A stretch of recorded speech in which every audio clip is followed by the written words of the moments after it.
নমস্কাৰ, মই চিন্ময় কলিতা। কানৈ মহাবিদ্যালয়ৰ ছাত্ৰ সভা সাধাৰণ নিৰ্বাচনত মই সাধাৰণ সম্পাদক অৰ্থাৎ জেনেৰেল ছেক্ৰেটাৰী পদত প্ৰাৰ্থিত্ব আগবঢ়াইছিলোঁ। আজি সফলভাৱে নিৰ্বাচন হৈ গ'ল আৰু কানৈ মহাবিদ্যালয়ৰ ছাত্ৰ ছাত্ৰীসকলে কানৈৰ হকে কাম কৰিবলৈ আমাক আগবঢ়াই নিবৰ বাবে তেওঁলোকক ধন্যবাদ জনাইছোঁ। আৰু মোৰ প্ৰথম কামটো হ'ব কানৈ মহাবিদ্যালয়ৰ শৈক্ষিক পৰিৱেশটো ঘূৰাই অনা। সেই শৈক্ষিক পৰিৱেশটো ঘূৰাই আনিবৰ কাৰণে আমাৰ ছাত্ৰ সভাৰ যিকেইজন আছু সমৰ্থিত পাৰ্টি আমি জয়ী হৈছোঁ, সেই তাৰ কাম কৰি যাম বুলি ইয়াৰে কথা দিছোঁ।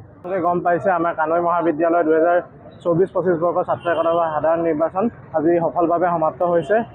আমাৰ আছু সমৰ্থিত প্ৰায়গৰাকী প্ৰাৰ্থী জয়লাভ কৰিছে। তাৰ বাবে মই আমাৰ কানৈ মহাবিদ্যালয়ৰ সকলো ছাত্ৰ ছাত্ৰী আৰু ছাত্ৰ সমাজক অশেষ ধন্যবাদ জনাব বিচাৰিছোঁ যে তেওঁলোকে আমাক যোগ্য বুলি বিবেচনা কৰি আমাক তেওঁলোকৰ বাবে কাম কৰিবলৈ আগুৱাই দিছে। মই ভাইচ প্ৰেছিডেণ্ট অৰ্থাৎ উপসভাপতি পদত।